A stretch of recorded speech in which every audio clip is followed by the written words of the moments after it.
کچھ راز ایسے ہوتے ہیں کہ جو باہر نکل آئیں تو زندوں کی بستیوں کو اجاڑ دیتے ہیں۔ آپ نے سنا ہوگا کہ محبت دلوں کو جوڑ دیتی ہے، لیکن کیا آپ نے اس محبت کے بارے میں سنا ہے جو روح کو زنجیروں میں جکڑ لیتی ہے؟ ایک ایسی محبت جو زہر بن کر انسان کے جسم کو دیمک کی طرح چاٹ جاتی ہے۔ السلام علیکم، میں ہوں طارق گرایا اور آپ دیکھ رہے ہیں اردو قلم راز۔ آج جس داستان کا آغاز ہو رہا ہے یہ کوئی عام کہانی نہیں، یہ ایک ایسے بد قسمت بیٹے کی تڑپ ہے جو اپنے باپ کو تلاش کرتے کرتے محبت کے اس قفس میں جا پہنچا جہاں سے واپسی کا راستہ صرف موت ہے۔ آپ سے گزارش ہے کہ داستان شروع ہونے سے پہلے میرے چینل کو سبسکرائب کر لیں تاکہ ہر آنے والی نئی ویڈیو آپ تک پہنچ سکے۔ شکریہ۔ میرا نام ایان ہے۔ پچھلے 20 سال سے میری ماں نے مجھے صرف ایک ہی بات بتائی تھی کہ میرے والد ایک حادثے میں جاں بحق ہو گئے تھے، لیکن میری زندگی اس دن بدل گئی جب ماں کے انتقال کے بعد مجھے ان کے پرانے صندوق میں سے ایک خط ملا۔ وہ خط 20 سال پرانا تھا، لیکن اس کی تحریر آج بھی چیخ رہی تھی۔ خط میں لکھا تھا، فرزانہ، مجھے یہاں قید کر لیا گیا ہے، یہ لوگ مجھے جانے نہیں دیتے، یہ محبت نہیں ہے، یہ کوئی قید ہے۔ میرے بیٹے کو کبھی گاؤں کی طرف مت آنے دینا، یہاں کی ہواؤں میں سحر ہے، یہاں کی عورتوں کی آنکھوں میں جادو ہے۔ اس خط کے ساتھ ایک انگوٹھی تھی جس پر ایک عجیب سا کالا پتھر جڑا ہوا تھا۔ مجھے نہیں معلوم تھا کہ میں اپنے پیروں سے اپنی ہی بربادی کی طرف چل پڑا ہوں۔ جیسے ہی میں اس گاؤں کی حدود میں داخل ہوا مجھے ایک عجیب سی گھٹن محسوس ہوئی۔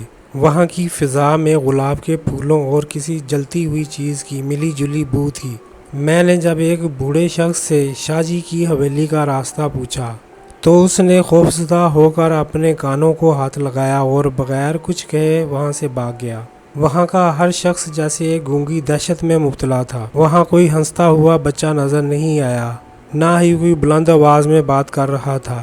ایسا لگتا تھا جیسے پورا گاؤں کسی خاموش سحر کے زیر اثر ہے۔ شام کا وقت تھا، میں ایک ویران راستے سے گزر رہا تھا۔ اچانک ایک نقاب پوش لڑکی نے میرا راستہ روکا۔ ابھی میں حویلی کے قریب پہنچا ہی تھا تو جھاڑیوں کے پیچھے سے ایک لڑکی نمودار ہوئی۔ اس کی آنکھوں میں ایک ایسی چمک تھی جو خبردار کر رہی تھی، واپس چلے جاؤ مسافر، اس سے پہلے کہ سورج ڈوب جائے اور تم اس حویلی کے سائے میں قید ہو جاؤ۔ یہاں جو ایک بار آتا ہے وہ کبھی اپنی مرضی سے واپس نہیں جاتا۔ میں بولا، تم کون ہو اور مجھے کیوں روک رہی ہو؟ میں وہ ہوں جو اس حصار کو ٹوٹتے دیکھنا چاہتی ہے لیکن اس کی ہمت نہیں رکھتی۔ یاد رکھنا یان۔ اس نے میرا نام لیا، حالانکہ میں نے بتایا نہیں تھا۔ یہاں کی عورتوں کے دیے ہوئے پانی کا ایک قطرہ بھی تمہارے ارادے چھین لے گا۔ میں نے اس کی بات انسنی کر دی اور حویلی کے دروازے پر دستک دے دی۔ دروازہ کسی نادیدہ ہاتھ نے کھولا۔ سامنے ایک پروقار لیکن سرد چہرے والی عورت کھڑی تھی۔ وہ مسکرائی لیکن اس کی مسکراہٹ میری ریڑھ کی ہڈی میں سنسنی دوڑا گئی۔ خوش آمدید ایان، ہم 20 سال سے تمہارا انتظار کر رہے تھے، تم بالکل اپنے باپ جیسے ہو۔ میں فٹ سے بولا، آپ میرے باپ کو جانتی ہیں؟ وہ کہاں ہیں؟ وہ یہی ہیں ہمارے دلوں میں، وہ کہیں نہیں گئے، وہ تو اس حویلی کی روح بن چکے ہیں۔ آؤ اندر آؤ، تم تھک گئے ہوگے، تمہارے لیے خاص شربت تیار کیا گیا ہے۔ میرے ہاتھ کانپ رہے تھے، وہ زنجیروں کی آواز میرے کانوں میں ابھی تک گونج رہی تھی جیسے کوئی دور سے مجھے پکار رہا ہو۔ میں نے گلاس لبوں سے لگایا ہی تھا کہ اچانک ایک کالی بلی کہیں سے آئی اور میز پر چھلانگ لگا دی۔ گلاس میرے ہاتھ سے چھٹک کر فرش پر گرا اور شربت قالین پر پھیل گیا۔ میں نے دیکھا کہ جہاں جہاں وہ شربت گرا تھا وہاں سے دھواں اٹھنے لگا اور قالین کا رنگ سیاہ ہو گیا۔ میرے ماتھے پر پسینہ آ گیا۔ بیگم صاحبہ کے چہرے پر ایک لمحے کے لیے غصہ ابھرا، لیکن اگلے ہی لمحے وہ پھر سے مصنوعی مسکراہٹ سجائے کھڑی تھیں۔ بیگم صاحبہ نے بات گھماتے ہوئے کہا، اوہ، لگتا ہے تم پر بہت تھکن سوار ہے۔ خیر کوئی بات نہیں، تم آرام کرو، تمہارا کمرہ اوپر تیار ہے، ملازم تمہیں راستہ دکھا دے گا۔ رات کے 2 بج رہے تھے، حویلی میں قبرستان جیسی خاموشی تھی۔ اچانک مجھے وہی مخصوص بو محسوس ہوئی، سڑے ہوئے گلابوں کی خوشبو۔ میں نے کھڑکی سے باہر جھانکا تو صحن کے بیچوں بیچ ایک سایہ کھڑا تھا۔ وہ شخص پھٹے پرانے لباس میں تھا اور اس کے پاؤں میں بھاری زنجیریں تھیں۔ میرا دل دھک سے رہ گیا۔ اس کا قد، اس کے بیٹھنے کا انداز، وہ بالکل ویسا ہی تھا جیسا میں نے بچپن کی تصویروں میں اپنے والد کو دیکھا تھا۔ میں نے بے اختیار پکارا، ابو۔ وہ سایہ مڑا، لیکن اس سے پہلے کہ میں اس کا چہرہ دیکھ پاتا وہ تاریکی میں غائب ہو گیا۔ وہ لڑکی زہرا جس نے مجھے حویلی میں آنے سے روکا تھا، ایک بار پھر میرے سامنے آ کھڑی ہوئی۔ تم پھر یہاں؟ وہ کون تھا صحن میں نے اس سے سوال کیا۔ اس نے میرا نام پکار کر کہا، ایان، وہ تمہارے والد ہی ہیں، لیکن اب وہ صرف ایک جسم ہے۔ ان کی روح کو اس حویلی کی مالکن نے ایک مومی پتلے میں قید کر رکھا ہے۔ وہ کالے جادو کا وہ عمل ہے جسے تولا یعنی محبت کا جادو کہتے ہیں۔ یہ محب کا جادو انہیں 20 سالوں سے یہاں زنجیروں میں جکڑے ہوئے ہے۔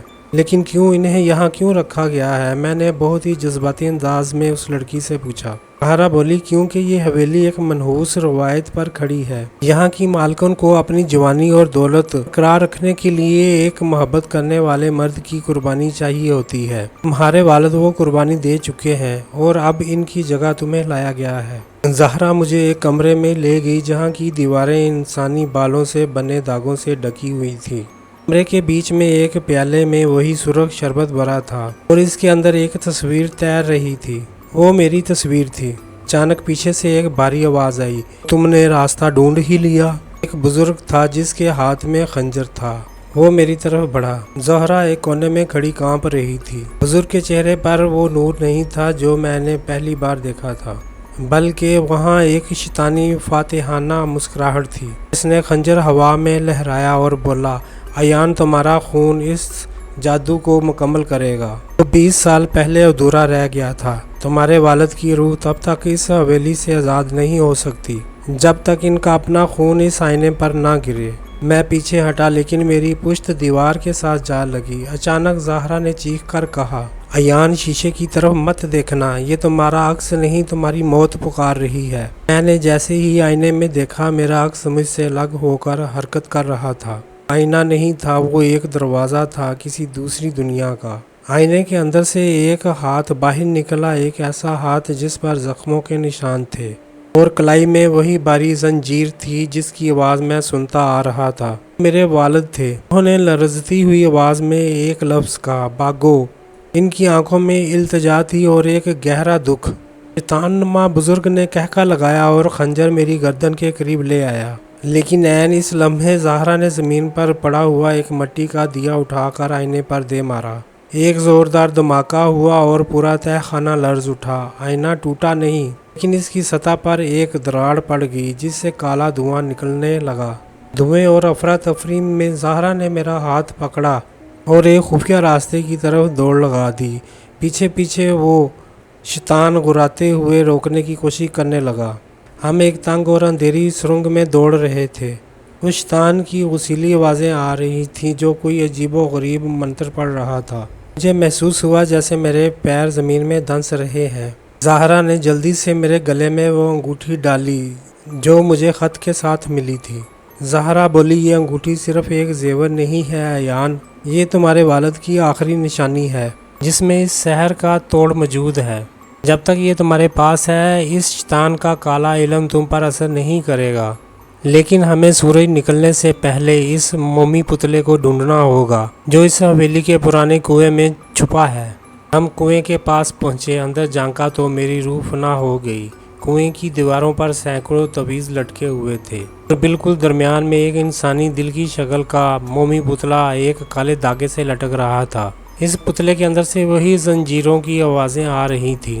زہرا نے کہا، ایان، تمہیں اس کنویں میں اترنا ہوگا۔ اگر تم نے یہ دھاگا کاٹ دیا، تمہارے والد آزاد ہو جائیں گے، لیکن اگر تم ناکام رہے تو یہ کنواں تمہاری قبر بن جائے گا۔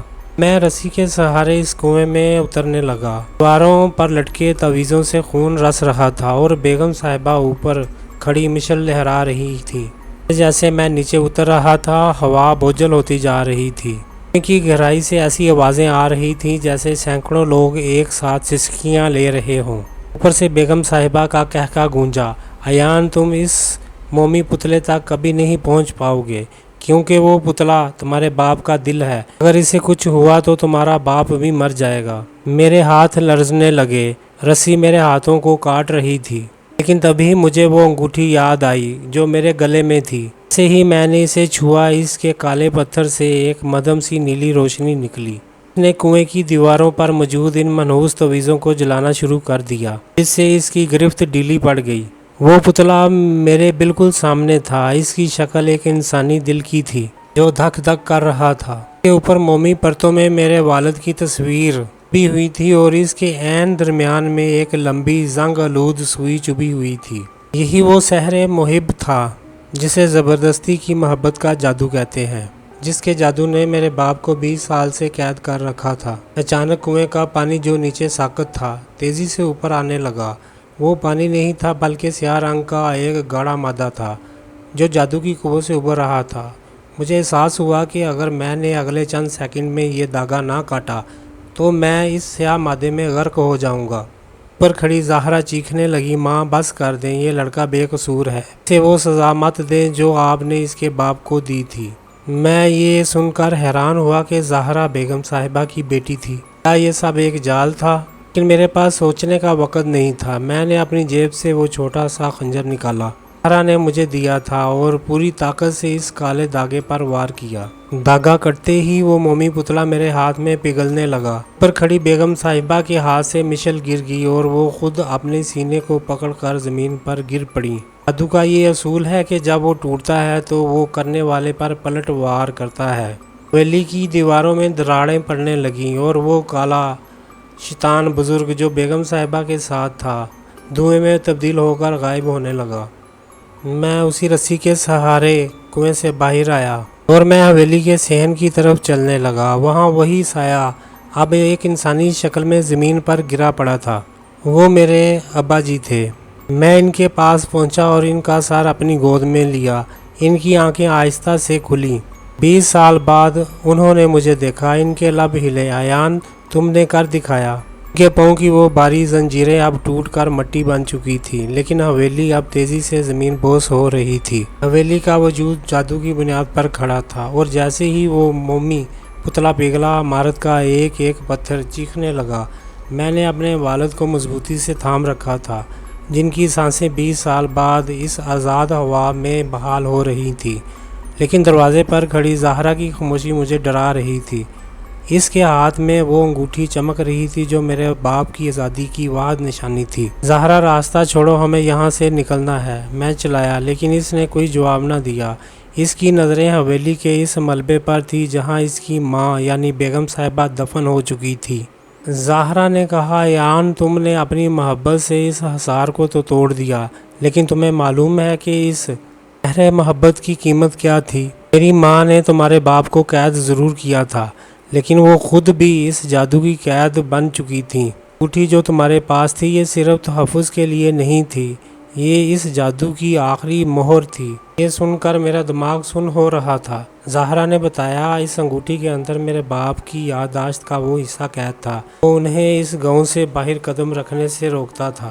اگر یہ انگوٹھی حویلی کی حدود سے باہر چلی گئی تو جادو مکمل طور پر ختم ہو جائے گا، لیکن اس کے ساتھ ہی اس جادو کو شروع کرنے والے کا نام و نشان بھی مٹ جائے گا، یعنی زہرا کا بھی۔ شیطانی بزرگ نے آخری کوشش کے طور پر ایک منتر پڑھنا شروع کیا، لیکن زہرا نے وہی انگوٹھی زمین پر پٹخ دی۔ انگوٹھی کے ٹوٹتے ہی اس میں سے وہی نیلی روشنی نکلی جو کنویں میں نکلی تھی، اور اس نے اس شیطانی وجود کو ہمیشہ کے لیے راکھ بنا دیا۔ زہرا نے مجھ سے کہا، جاؤ ایان، اپنے باپ کو لے جاؤ۔ یہاں کا سورج ابھی کبھی نہیں ڈلے گا کیونکہ یہاں کا وقت اب رک چکا ہے۔ میں نے اس کا ہاتھ پکڑنے کی کوشش کی، لیکن اس نے مجھے دھکا دے کر حویلی کے دروازے سے باہر نکال دیا اور خود اس ٹوٹتی ہوئی عمارت کے اندر رہ گئی۔ جیسے ہی ہم نے گاؤں کی لکیر پار کی، میرے والد نے ایک لمبی سانس لی اور آسمان کی طرف دیکھا۔ ان کے چہرے پر وہ سکون تھا جو 20 سال کی اذیت کے بعد ہی نصیب ہوتا ہے۔ میں نے پیچھے مڑ کر دیکھا، وہاں نہ کوئی گاؤں تھا نہ کوئی حویلی، صرف ایک ویران میدان تھا جہاں پرانے کھنڈرات پڑے تھے۔ مجھے احساس ہوا کہ وہ سحر صرف ایک انسان پر نہیں، پورے علاقے پر تھا۔ وہ انگوٹھی ٹوٹنے کے ساتھ ہی جسمی دنیا ہمیشہ کے لیے ختم ہو گئی تھی۔ محبت اور ہوس کے درمیان ایک باریک سی لکیر ہوتی ہے۔ اگر محبت کے نام پر کسی کو قید کیا جائے تو وہ سحر بن جاتا ہے، اور اگر محبت کے لیے خود کو قربان کر دیا جائے تو وہ نجات بن جاتی ہے۔ ایان کے والد آزاد تو ہو گئے، لیکن زہرا کی وہ قربانی ایان کے دل میں ہمیشہ ایک حص بن کر رہے گی۔ دوستو، سحر عشق کی یہ داستان ہمیں سکھاتی ہے کہ جادو کی طاقت عارضی ہے، لیکن سچی تڑپ اور ایمان کا حصار ہر کالے علم کو شکست دے سکتا ہے۔ امید ہے آپ کو اردو کلم راز کی یہ پیشکش پسند آئی ہوگی۔ اس کہانی کے بارے میں اپنی رائے کمنٹس میں ضرور دیں اور بتائیں کہ کیا زہرا کا انجام درست تھا۔ میں ہوں طارق گرایا، اگلی داستان تک کے لیے اللہ نگہبان۔